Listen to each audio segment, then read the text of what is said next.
Lisa Tomeo and Call to Communion with Dr. David Anders starts now.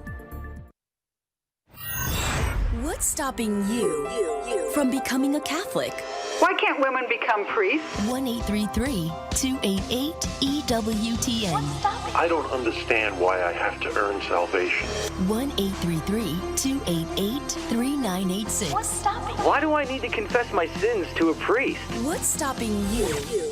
This is Call to Communion with Dr. David Anders on the EWTN Global Catholic Radio Network. Hey everybody, welcome again to Call to Communion here on EWTN. It's the program for our non-Catholic brothers and sisters. Do you have a question that's been sort of, if not haunting you, at least maybe bothering you a little bit? Something you've been wanting to know the answer for maybe years, possibly even decades? We are here to help on this program. Here's our phone number, 833-288-EWTN. That's 833-288-3986. If you're listening outside of North America, please dial the U.S. country code and then 205-271-2985. You can also text the letters EWTN to 55000. Wait for our response and then text us your first name and your brief question, message, and data rates may apply. And of course, you can always send us an email, ctc@ewtn.com, ctc@ewtn.com. I'm Tom Price along with Dr. David Anders. Hey, Tom. How are you today? Well, I'm very well. How are you, my friend? Oh, I'm doing very well, thank you. The hours are counting down. They are, and the weather's kind of cheered up in Alabama after weeks of rain. We have some sunshine, warmer weather, and we'll take it. Yeah, absolutely. All right. Here's an interesting question we received from Ursula, and she says, I have been praying for my Dutch Reformed husband for 57 years. 57 years. He does not practice his faith and has never put up obstacles to me practicing my Catholic faith or raising our children Catholic. But he has never converted and seems to believe that he is saved. I bought one book, but it was too theologically deep for him to grasp. I wonder if you can recommend a simpler one. He has also let me read the Catechism cover to cover aloud to him, but it's difficult to know if anything is penetrating. He has also let me read Scripture aloud at dinner, but then there is never any discussion. Any thoughts there, David? Yeah. So, we can't convert people. No. We can't change them, and sometimes, your spouse or a family member is one of the most poorly equipped to actually help you. I mean, many people become Catholic because of marriage, but many people don't. Yeah. And he's obviously settled into a routine, and he's very familiar with you proselytizing him and wanting him to become Catholic, and he's obviously adopted a kind of attitude with respect to that. He's agreeable about it, but he's inoculated himself against whatever persuasions or pressures you might put on him. Mm-hmm. And so it strikes me that more of the same is not likely to generate a different outcome. And I don't think it's probably a matter of, you just haven't found the right book yet. I really kind of doubt that. In my own case, when I became Catholic, my wife was entirely uninterested in anything that I had to say whatsoever at all, and had no interest in the Catholic faith. And every approach that I made to her about why I was becoming Catholic and, would she be interested just was, I might as well have hit her with a cold fish. I was getting nowhere. Yeah. And she eventually did come to the church, but it wasn't through me. And, I think at the end that was probably better for both of us, because she found her own faith in the Catholic faith. And it came in a completely different medium, a completely different modality. It was a Catholic priest, Father Angelo Shaughnessy, who was out here at EWTN at the time, actually, who reached her in a way that was entirely different than how I would have spoken to her. And so, I think that having him in the orbit of Catholic people and showing him a lot of love and patience, and living your faith generously, and continuing to pray for them is probably you're doing what you're supposed to do. Yeah. And give yourself a little bit of a break, and I'd give him a little bit of a break and recognize that God loves him and wants him to be saved, and even more than you do. And just remember that conversion is a supernatural thing, and it's a bit of a mystery, and we really can't coerce people into becoming Catholic. Yeah. I can relate here. Ursula, first of all, thanks for your question. I can relate because I remember when we were still living in Minnesota, I was in a church basement one time thinking about that my wife was on this fabulous journey, but I wasn't there yet. And I didn't want to be one of those left behind guys, within the marriage. And that was actually when the scales started to fall. For me, I thought, maybe I'm wrong. Maybe I'm not paying attention to the signs and wonders that are going on around me, and thus began my own conversion. Yes, yeah. Which was a fabulous thing. But you were attracted to what you saw beautiful going on in Adrienne's life. Oh, sure. More than her coming at you, with the tennis racket, beating you into the Mass. And to her credit, she did not do that and never has done that. Right, absolutely. So, very good. Ursula, thanks again. Here's a question now quickly from Lisa in Houston, who says, Dr. Anders, do we Catholics still participate in Ember Days? I remember hearing about this back in the 60s, and I have one page dedicated to an old prayer book. I'd like to know a little more about the practice of Ember Days, if you can help. Thank you, Lisa in Houston. Yeah, so Ember Days refer to periods of fasting in the liturgical calendar throughout each of the seasons. We do have days of fasting and abstinence in the church calendar, but predominantly during Lent. Yeah. So Advent, for example, is typically liturgically a season of penance, but there's no mandatory fast during the season of Advent specifically. Now, every Friday in the year is supposed to be set aside for particular penances. But it doesn't necessarily have to be abstinence from meat. Now, a lot of people still do that, and I know, I grew up in heavily Baptist South Alabama, and I remember traveling in Iowa one time and remarking on I think it was in Dubuque, when the restaurants all had special signs up for fish on Friday, and I thought, okay, this is a cultural difference up here in Catholic Iowa, and some people still do that, all right, but it's not the law of the church anymore. Mm-hmm. Okay. Well, David, you do remember the old saying, right? Abstinence makes the heart grow fonder. Aha. Okay. I just couldn't resist that. So that's my little Christmas gift from me to you, David.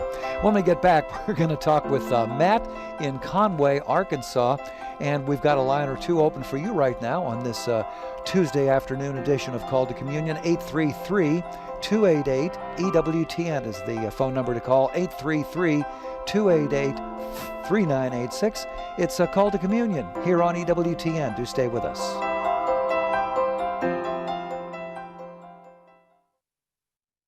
Morning Glory. It's Catholic from coast to coast. And I'm going to call it crime because it's done against a completely innocent human child in the womb. Can only help to think most of these people simply are ignorant about what it actually is, and obviously are ignorant about why it's such a grave sin. Morning Glory, talking about everything important to today's Catholic. Tomorrow morning, 7 Eastern, on EWTN Radio. The Reason for Our Hope, with Father Larry Richards. Do you know Christ? Do you know Him intimately? Like you know your wife, like you know your best friend, like you know your children. And if the answer in your heart of hearts is no, I haven't a clue, then you haven't even begun yet to live the purpose of your life. And that's what needs to start happening. You got to deal with that question. It's the most important question of your life. And again, it's going to take you time. How do you fall in love with anybody? Those of you who are married, you didn't get married to your wife by meeting her once and giving her 45 minutes to an hour once a week. You spent time with her. You got to know her. So the same thing has to happen with God. You got to ask that question, and it's going to take you time, but you got to do it. You got to answer that question. My thing is always seek truth, because truth will always lead you to God.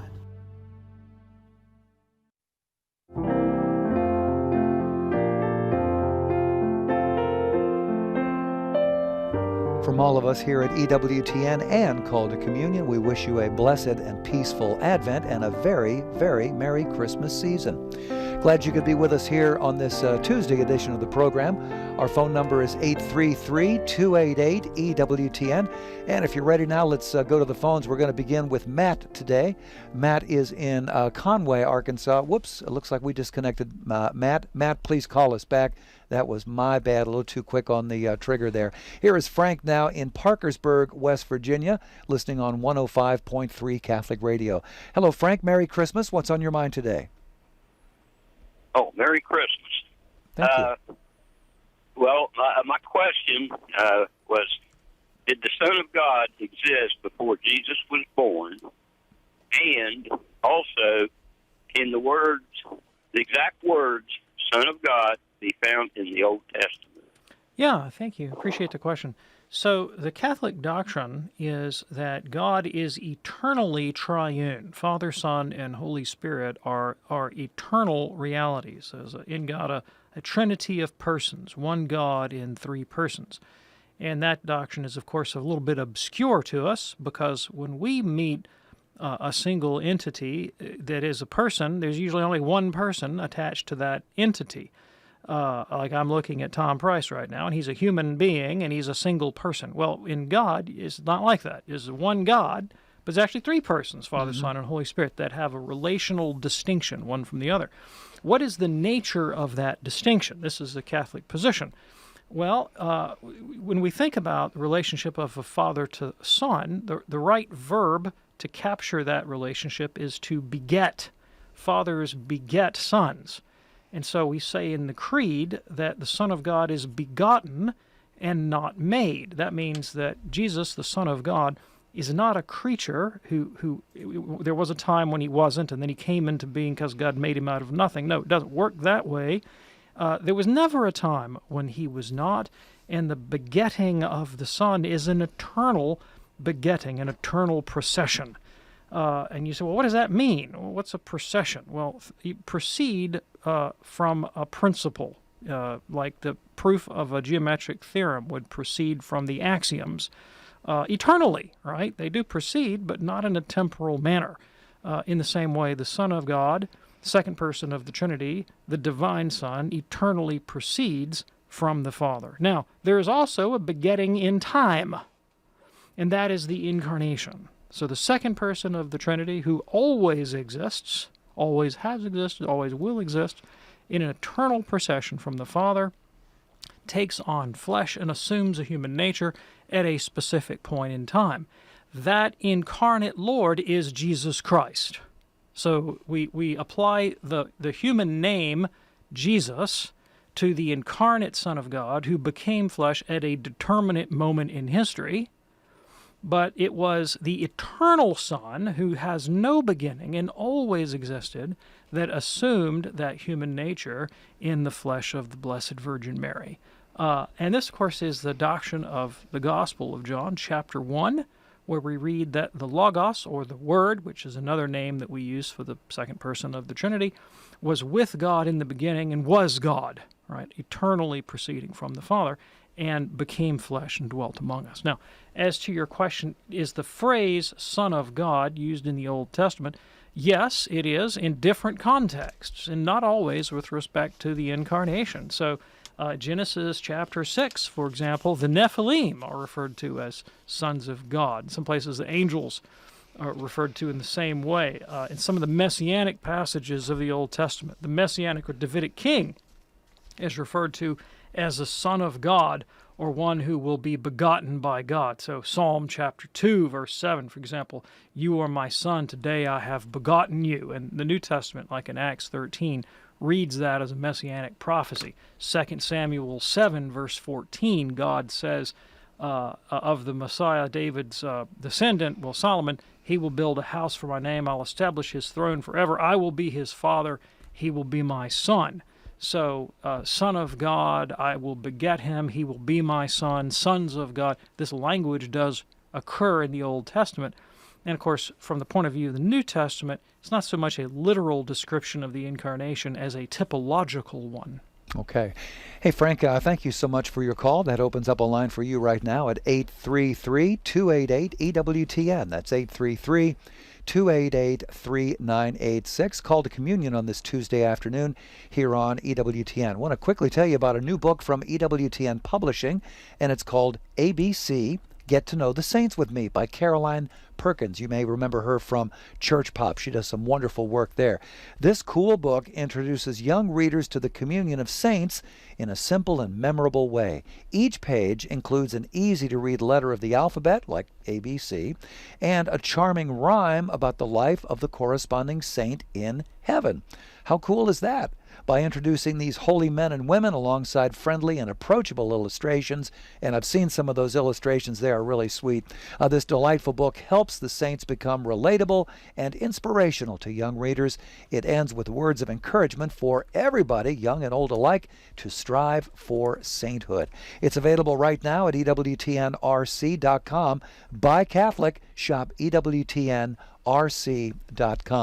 All right, call to communion here on EWTN. You remember that we lost, David, our very first caller, a little technical glitch there. Matt was calling in. His question was asking about how do you become Catholic? Matt grew up Baptist, but he could never believe what they were preaching, and Catholicism seemed to be the true religion. Any thoughts there? Yeah, thank you so much. I really appreciate that question. So let me tell you a brief story before I give you the exact answer. Okay. I had a priest friend of mine, a dear friend of mine who died 2 years ago, Father Lambert Greenan, Dominican priest from the Irish province who lived here in Birmingham. And one day he told me he had a young Baptist lady came to see him, and she said, I want to become Catholic. And he said, well, why is that? She said, well, I was sitting in my Baptist church, and there was a pamphlet in the pew in front of me, and it said the history of the Baptist church. And I was interested, so I picked it up, and I opened it up and read it, and it said the Baptist church was founded in 1609 by John Smith. And that's true, of course. It is true. That's how the Baptist church got started. Yeah. This young lady kind of scratched her head and said, well, that's interesting. I thought Jesus lived a lot longer than that, you know. So if John Smith founded the Baptist church in 1609, what church did Jesus found? And she just kind of did the math, so to speak, thought the thing out and said, well, it must have been the Catholic Church. There you go. And so she shows up to my friend, says, I want to be Catholic, and he, walks her through the steps. So a lot of people in your situation who just think the thing out, and Bob's your uncle. There you go. You become Catholic. Or Lambert's your uncle as well. And so here's how you do it. Most Catholic churches have a class called RCIA, stands for the Rite of Christian Initiation for Adults. And the normal way, but it's not that, you don't necessarily follow this path. I didn't, but it's the normal way, is you just go join the class. You call your local parish and say, I'd like to join RCIA. I think I want to prepare to become Catholic. And they say, come on in. The reason we do this is if you becoming Catholic is a serious thing, you're committing your whole life, it's a good idea to know what it is you're committing to. So you go through some catechetical instruction, and then you have an opportunity, generally at Easter, to formally be accepted into the Catholic Church. Profess your faith in the Church. Be baptized if you need to be baptized. Be confirmed if you need to be confirmed. And then, boom, you're Catholic. Now, the place to start is just reach out to your local parish. Okay. And in my case, I went and knocked on the door, and I talked to the priest, and it was probably about October of the year. Mm-hmm. And I said, Father, I'm thinking of becoming Catholic. And he said, well, tell me about yourself. What have you done? And I said, well, I grew up Presbyterian and went off and got a seminary degree and a PhD in theology, and then got interested in the Catholic Church and read the catechism from cover to cover. He said, you did what? I said, I read the catechism. He said, read the whole thing? I said, yeah, I read the whole thing. He said, we don't need RCIA. How about November the 16th? You want to be Catholic then? I said, well, sure. And I came in November instead of waiting all the time till Easter. When you laid down your bona fides, it must have blown his mind. I'm just thinking about it. Well, what struck me is like he really didn't care that I'd read Augustine and Thomas and the Council of Trent and the canons and the decrees and the fathers. And he was just like, ho hum, ho hum. Then I read the catechism, and that's when he woke up. And he went, you read the catechism? Oh, well, that's all I was going to teach you. So, It's rather impressive. I've read the catechism. It took a long time. The Catechism of the Catholic Church is a great document, and I'm not just saying that because I'm Catholic, right? Because we've churned out some catechisms through history that weren't all that special, to be honest with you. Yeah. This one is just a work of beauty. I mean, it really, really is. Massive teams of scholars, It's arranged artistically with quotes from the fathers and scripture and liturgical documents and councils and decrees and the writings of saints, intermixed, of course, with profound teachings of dogma. And it's just a great read. You can just open the Catechism and read it for edification anytime. Well, that's what I liked. I mean, even to a guy like me, certainly no big scholar, it made sense. It just made very clear sense. And I like that a lot. Well, I know a few people that have started on page 1. Yeah. Read to page, how long is this sucker? Let's see. My copy here is about 800 pages. Start on page 1, read to page 800, closed the book and said, I'm ready. How about that? But you don't have to do that. You don't have to. You don't have to. All right, there you go. Matt, thank you for your perseverance. I'm glad we were able to answer your question today.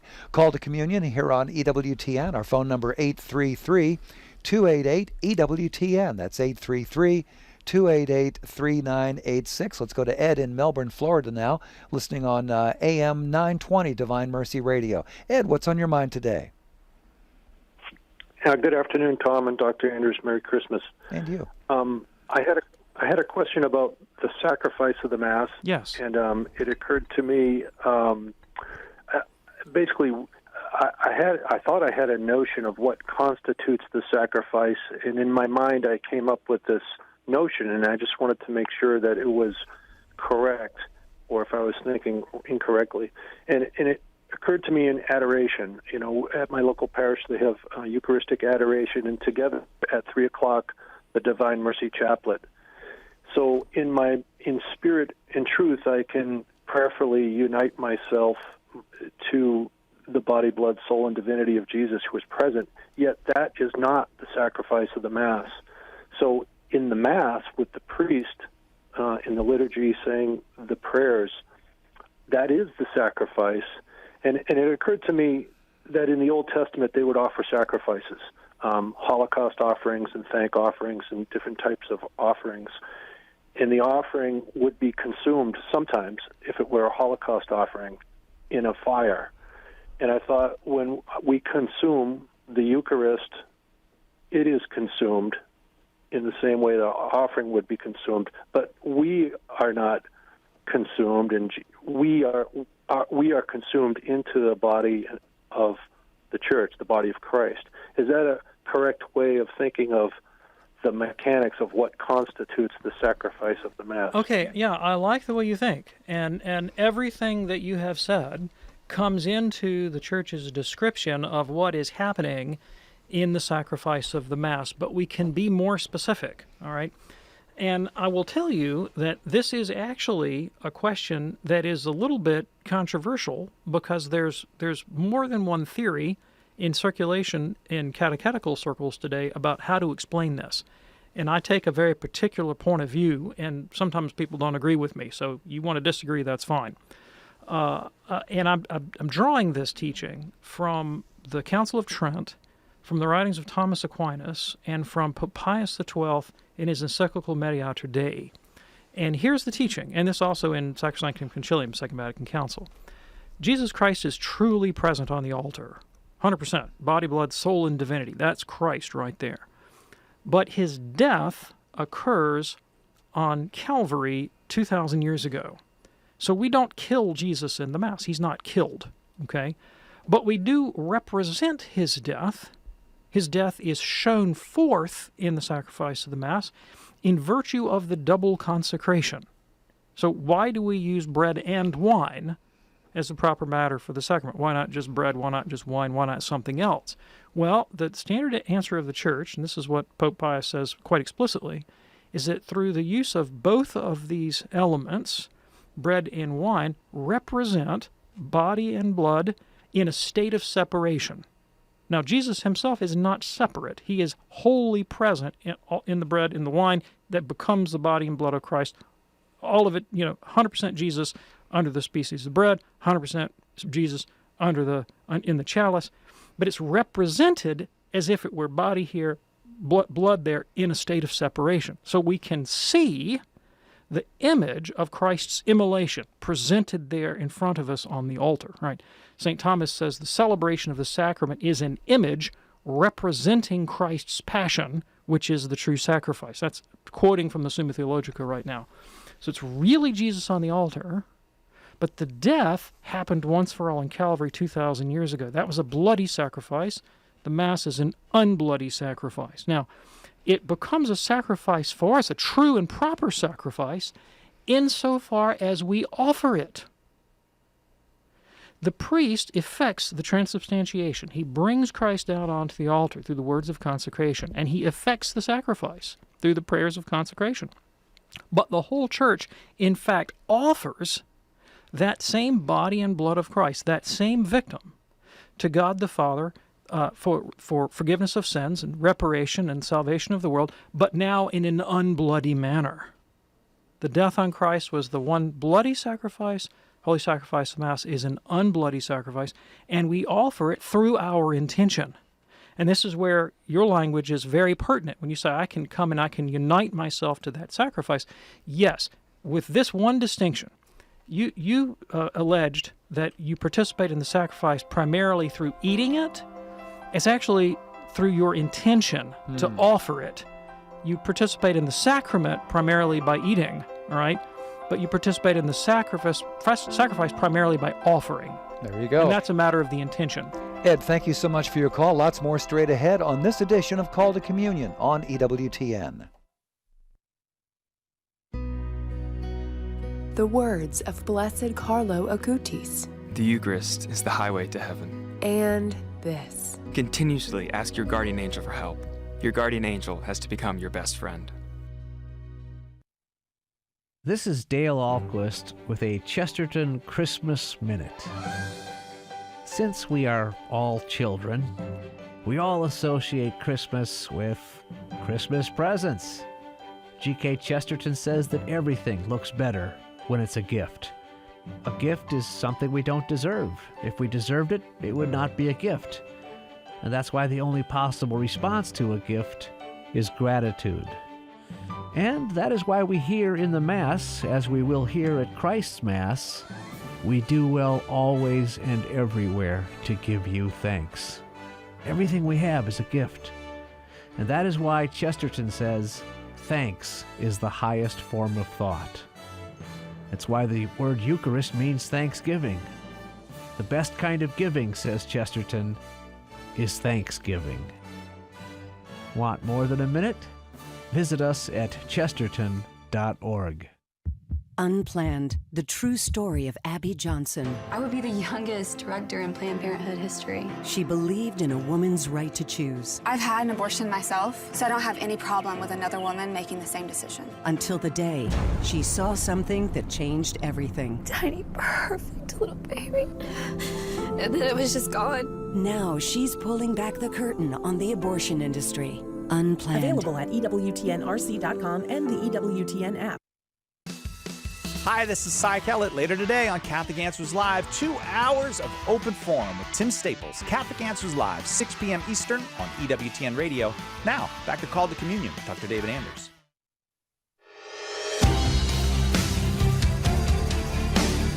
Call to Communion here on EWTN. I feel like Casey Kasem today. We're counting down the hours before we begin the Nativity of our Lord celebration. Want to remind you that EWTN is all over it. We have the 48 hours of Christmas coming up all day, Christmas Eve day and Christmas Day itself. There's going to be masses, musical programs, specials. We just got the World Over Christmas special that Raymond Arroyo and his team worked very hard to put together every year. Anyway, do check it out. It's the 48 hours of Christmas right here only on EWTN Radio. You can go to EWTNradio.net to find out all about it. Kate checked in with us today here on Call to Communion via YouTube. Kate says, Dr. Anders, can you explain about Melchizedek? I have heard he may have been Jesus in the Old Testament. Yeah, I think. So in Genesis chapter 12, it's not chapter 12. Later in Genesis, when we meet Abraham, he goes into battle, and at the conclusion of the battle, he comes out and meets this mysterious character who's called the King of Salem, which means peace. Mm-hmm. And he is described as being a priest of God Most High, and Abraham offers him a tenth of the spoils from his battle. All right, and that's the description, and it's very kind of enigmatic, and we don't see a lot more of Melchizedek in Scripture until we get into the Psalms, and there's Messianic Psalm 110 that says of the Messiah that he will be a priest after the order of Melchizedek.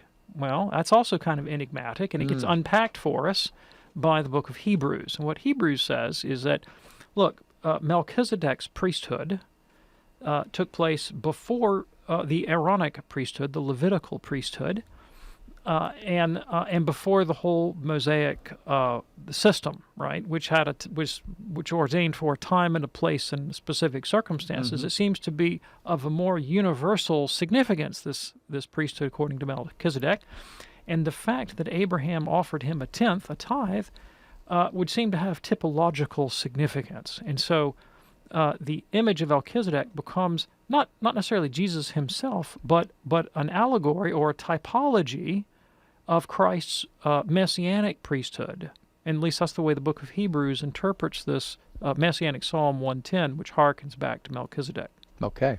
Appreciate that. And thank you so much, Kate, for your question via YouTube. Call to Communion here on EWTN. We have 3 lines open at the moment, 833-288-EWTN. That's 833-288-3986. Here is Julianne now in Tappan, North Dakota, listening on the great Real Presence Radio, a first-time caller. Julianne, what's on your mind today? Hi, I'm just wondering about fasting before communion. How specific do you have to be? Does it need to be like if you're short 5 or 10, 15 minutes, is that okay? And would it be considered moral sin or venial sin if you do not fast before communion? Okay, thanks. So what the Code of Canon Law says is that anyone who is to receive the Most Holy Eucharist is to abstain from any food or drink, with the exception of water and medicine, for at least the period of 1 hour before Holy Communion. So that's the law of the Church. So we ought to respect that. Yeah. Now, in fairness, just about every time I've ever been to Mass, Holy Communion takes place not sooner than half an hour into Mass. Sometimes 45 minutes in.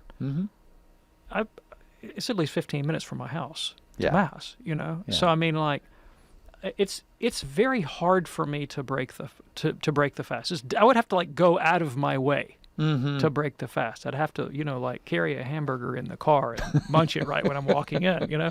So it's not an hour from the beginning of Mass. It's an hour from when you commune. And, do you have to carry, like a nuclear watch that's accurate, to within, 1 nanosecond, set to some sort of universal time standard? No, of course not, right? The principle of the thing is that we reverence the Blessed Sacrament, all right? And, and I would say we don't, certainly I don't want you to be scrupulous and beat yourself up if you happen to be, 59 minutes and 59 seconds. No, no. And I probably wouldn't pay that much attention to that level of granularity. At the same time, if you're lax about it and you're just treating this like, well, this is just a box I have to check and I'm not really going to take it seriously and yada, yada, yada, well, then you're missing the whole point of the thing. And it's serious because it pertains to the Blessed Sacrament and it's the law of the Church. So I would say that's grave matter. As to whether or not a violation of this standard would be a mortal sin, that I can't answer because that also pertains to your subjective disposition, right? So did you intend to break the fast? Was it an accident that you broke the fast? Did you break the fast with impunity? But those are the kinds of things that would come in to really bear on the question of, is this a serious matter? Now, let's say someone says, well, I just don't even care about this fast thing. That's just no big deal whatsoever at all. I can go, it's my right privilege to receive communion. I'm American. Doggone it, I'm American, right, exactly. And, well, I'd say that more than the chewing gum that you ate, it's that attitude of entitlement, like, I don't need to do anything. I'm owed Jesus. God has that obligation to me to give me the Blessed Sacrament. Such a communion as that is really not going to do us any good. No. That's what we would call a sacrilegious communion or superstitious one, right? Because one of the things that we learn from Holy Communion is our dependence upon God, the virtue of humility.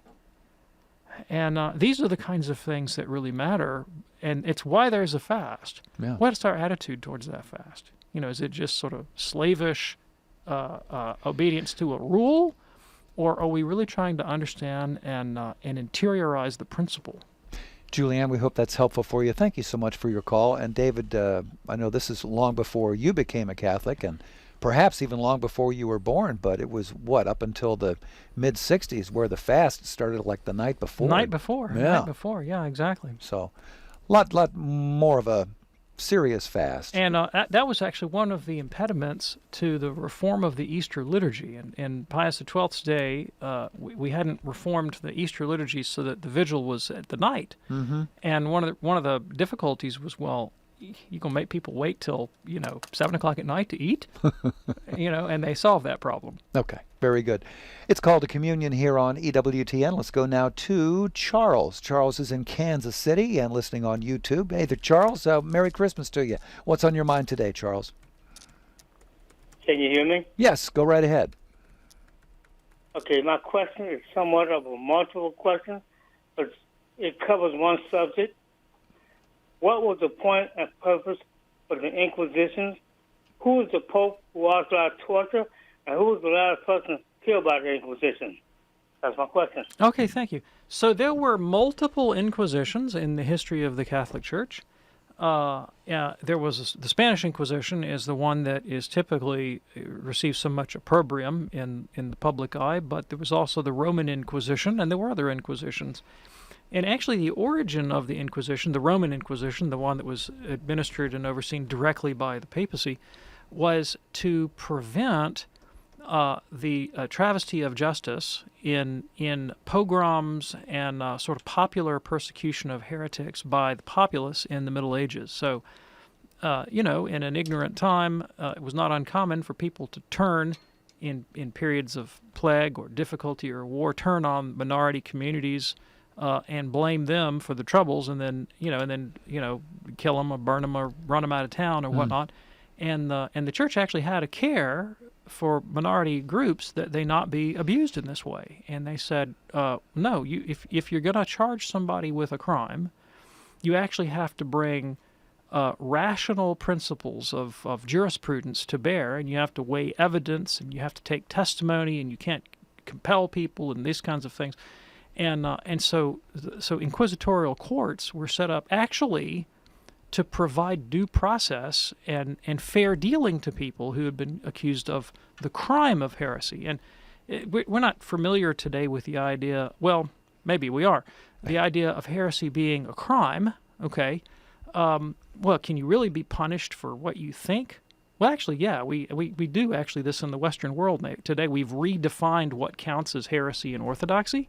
But there are all kinds of ideas that are punished in the modern world. They're not Catholic ideas. There are all kinds of ideas in the modern world that are punished because they fall outside what is regarded as politically correct. Okay, and we set up courts and sue people and kick them out of office and for thinking the wrong thing. And so we kind of do know this, but we no longer do it in a religious idiom. But in the Middle Ages, the idea was that having the right belief and living in concord with the church and society was good for the civil order, and so people were heretics. They kind of fell afoul of that. It was going to introduce an irritant into society, civil disorder, and a lot of times it was accompanied by revolutionary sentiment and anti-authoritarian sentiment, and so that was understood to be criminal activity. We don't regard heresy like that anymore, but that was the rationale for it. There's a crime, civil crime back then, of heresy. If you're going to charge people with it, you ought to have rules of due process and civil procedure and so forth. And the church was regarded as being astonishingly fair, such that people who were accused of mere crimes and not heresy, theft, murder, adultery, whatever, would oftentimes commit heresy on purpose because they wanted their trial to be heard in a church court rather than in the civil courts. Because in the civil courts, it was very common to have trial by ordeal and the use of torture, judicial torture, and so forth. This is a pre-Christian tradition. The church did not invent the use of judicial torture. You find it all through the ancient world, and barbarian society and Greek and Roman society, and trial by ordeal. And the church said, no, we can't. We don't want to do all that kind of stuff, and we have to have sound rules of procedure. So that's where the Roman Inquisition came in. Now, I'm not justifying it. I don't think we ought to have courts that judge heresy and turn them over to the secular arm for civil punishment. The church doesn't do that anymore. But that was the rationale. Now, in Spain, the crown got involved, and you had an inquisition that was really administered by the monarch for their own imperialistic purposes. And of course, they really took it out on Jews and Saracens, Muslims that were living in the Iberian Peninsula. And priests were involved, Dominicans in particular were involved in that, but it was really much more the agent of the government at that point, not the Pope. I cannot tell you who the very last person executed by either of these inquisitions was. I don't know. And to be honest with you, I don't know off the top of my head who the very first pope was that instituted it. But I know where to go to find an answer to that. The authority on the Inquisition is a historian at St. Louis University by the name of Thomas Madden. And he's written extensively on the darkest periods of Catholic history, the Crusades, the Inquisition, all those things that people love to hate about the Catholic Church. Madden is your man. Okay, there you go. And Charles, thank you so much for your phone call. It is Called to Communion here on EWTN. Great show tonight on Mother Angelica Live Classics. That'll be tonight at 8 o'clock on TV and radio. Boy, talk about Mother being ahead of her time. Listen to what she's going to be talking about. She's going to be talking about the increasing secularization of Christmas, and she reminds us of Christmas's true meaning by understanding the Nativity story.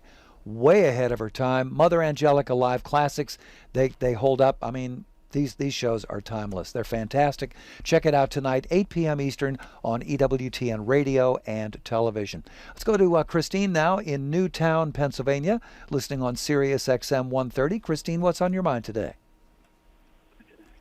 Good afternoon, gentlemen. Towards the end of last week, I think it was on Friday, there was some conversation with a caller about were Adam and Eve people or something. And you said, well, we're Homo sapiens, and they were Homo sapiens, so yeah, I guess they were real people, and, we all were connected.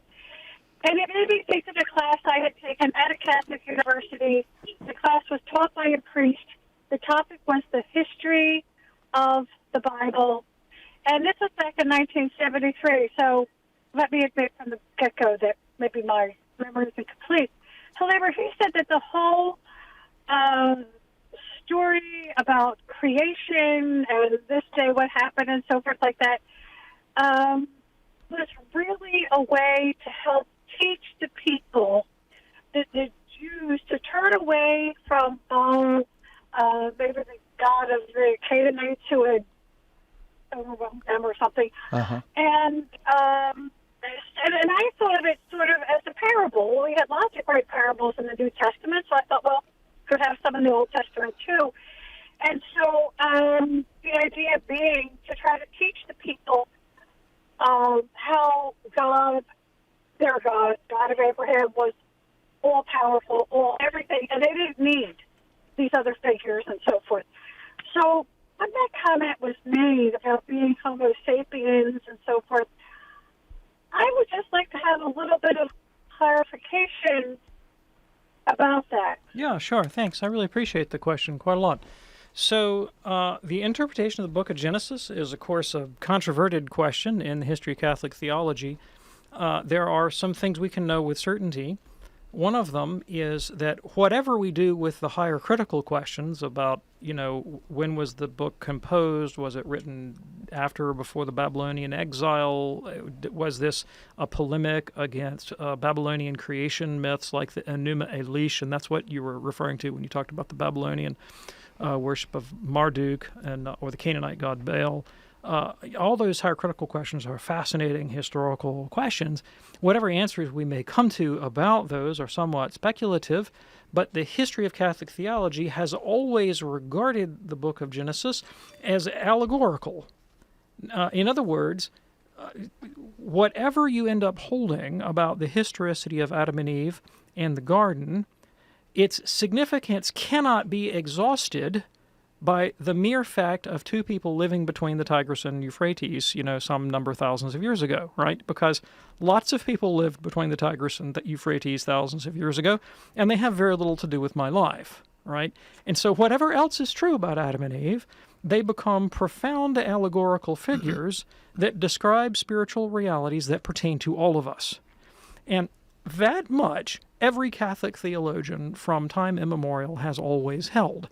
St. Augustine of Hippo, who's one of the great interpreters of the book of Genesis, he wrote in the 4th century in North Africa, and wrote many works on this subject, actually treats the entire story as an allegory for God's creation of the church in Book 13 of his Confessions. And I confess I still scratch my head over that interpretation to this day. But that's the kind of thing that I'm talking about, right? Okay. So it is no less than, and could be a great deal more than, but it is at least an allegory, all right? An allegory is not the same thing as a parable or a mere story, but it is a story that has profound spiritual significance for all of us in every age and points directly to the question of Christ the Messiah. Now, picking up on that allegorical significance of the text, Pope Pius XII wrote an encyclical in the 1940s called Humani Generis, on human origins, on the origin of the human person, where he specifically asks, to what extent do Catholics have to take these stories as literal history, and was there a literal Adam and Eve, and is the human race descended from a single pair, Adam and Eve? What do you have to hold about that? And here's what the Pope says. Now, his interest was not so much ancient comparative literature. His interest was the deliberations of Darwinistic biologists and what that might reveal about human origins. And Pius said, Catholic theologians and scientists are free to follow the evidence. So I don't want to constrain science. You're free to follow the evidence about human origins, and please do, use your reason. However, he issued a caution, and the caution was this. He says, it's not so much the literal story of Genesis that had him worried. What had him worried was the dogma on Christ. Because the New Testament seems to treat Jesus, well, it doesn't seem to. Jesus is the second Adam. And the parallelism between our fall, historical fall in the first Adam, and our redemption in the second Adam, the story of redemption, not creation, would seem to be somewhat imperiled if we utterly discarded the historicity of Adam and Eve. And so Pope Pius definitely put in a very strong bias towards the theory of monogenesis, meaning that the human race is descended from a single pair. Now, he thought that was reconcilable with Darwinian evolution insofar as that single pair might have pre-Adamite hominid ancestors into whom God had infused the soul. But such a thing would be beyond the reach of both biology or history to determine. It would be something that would only be known by theology. And so he kind of threw that in there. Now, since then, a great number of Catholic theologians and scientists have taken very seriously the scientific evidence that would seem to point to polygenesis, right? That genetically, it doesn't look like you can account for the human race from a single pair. And so a Catholic theologian who writes about this, and very respectful of Pius, but also respectful of the scientific data, would be Christopher Baglow, who teaches at the New Orleans Theological Seminary and a frequent commentator at national Catholic events, including those sponsored by the Bishops' Conference. Another one would be the Dominican theologian Nicanor Austriaco, who teaches at Providence College in Rhode Island and is both a theologian and a scientist, and has the website Thomistic Evolution, which I highly recommend on trying to think through these things and the reconciliation of faith and science. And so you have that point of view out there. Now, all of the things that your teacher in college told you are true about comparative literature. I believe that they are, okay? But that doesn't mean that that's the whole truth. And I think that's what Pius XII was getting at. There's more to this story than just comparative literature or biology can tell us. There are also some profound theological truths not just existential truths about our experience, but profound truths about the origin of the human person in God. And we cannot let go of those, whatever we might do with our speculative comparative studies or biology. All right. And Christine, thank you so much for your excellent call. Call to communion here on EWTN. Just got a text from Mike. Mike says, could you please explain the difference between the evangelical interpretation of the rapture and what Catholics believe, and why? Yes, absolutely. Really appreciate the question. So the theory of the rapture is not comprehensively evangelical. In other words, there are many evangelicals that don't believe in the rapture. Okay. I was brought up evangelical, and I went to all the best evangelical schools, Wheaton College and Trinity Divinity School, and studied with some of the greats, most of whom did not believe in the theory of the rapture, right? Even though they were premillennialists, many of them, and believed in a 1,000-year reign on earth and so forth. But they didn't believe the whole rapture business, and they didn't believe the whole dispensational story. Dispensational rapture theology is a product of the 19th century Plymouth Brethren movement. In particular, John Nelson Darby thought up the theory. And before that, we don't find it in Protestant history or theology. Luther didn't believe it. Calvin didn't believe it. Cranmer didn't believe it. Zwingli didn't believe it. Edwards didn't believe it. None of the great Protestant theologians believed or had anything to do with this rapture business.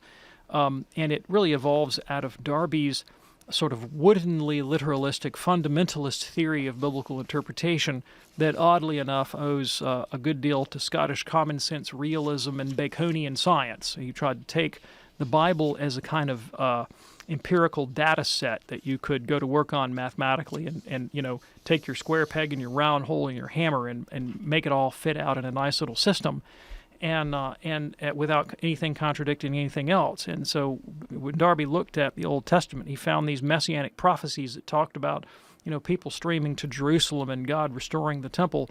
He refused to take those as typologies or allegories for the church, and that's precisely the way the New Testament does take them, the way the church has always understood them. And he says, no, these have to be literal truths. So if God says he's going to rebuild the temple in Jerusalem, it's got to be exactly that way. This can't possibly be a figure. This has got to be literally true. But the problem was the New Testament didn't see it that way, so he had to get rid of the New Testament. He had to get rid of the church. He had to get rid of Christians. He had to pull them out of space and time so that God could fulfill his Old Testament prophecies. So he invents the theory of the rapture to introduce, and I'm not making up this word, this is their word, a parenthesis into sacred history. Wow. The church becomes a parenthesis in rapture theology and dispensational theology, and pulling people out of space and time is a convenient way of giving God space to fulfill these Old Testament prophecies in a literalistic, wooden kind of way. So it's a very idiosyncratic theory. It caught on in 20th century North America through the Schofield Reference Bible and a few major institutions like Moody Bible Institute, Dallas Theological Seminary, and others. And I think it was attractive to the mentality of early 20th century fundamentalists because they felt very embattled against Darwinism and against the major denominations and Protestantism that had kicked them out of their seminaries. And, minority communities that feel sort of put upon and persecuted are drawn to apocalyptic theories where they get saved and everybody else goes to hell, right? They liked that interpretation of history, and it absolved them of the responsibility of dealing rationally with the evidence. I'm not a big fan, you might have noticed, I'm right? picking up on that. And what the Catholic Church teaches is that Christ will come again, absolutely, right, in space and time, and we will be raised, but none of this rapture business. And for that matter, we don't know when. For all we know, we might be living in the early church. Could be. Tom Price, the church father. My goodness. You don't even, maybe. We could have another 100,000 years for all we know. Yeah. Pray for me, okay? Right, okay. Wow, great question, though. Mike, thank you so much for your text. Could not get to GB's text. We'll try to pick that up on tomorrow's show.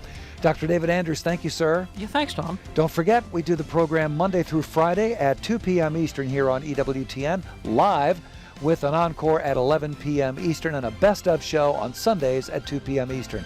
On behalf of our fantastic team, I'm Tom Price, along with Dr. David Anders. See you tomorrow right here on EWTN's Call to Communion. God bless.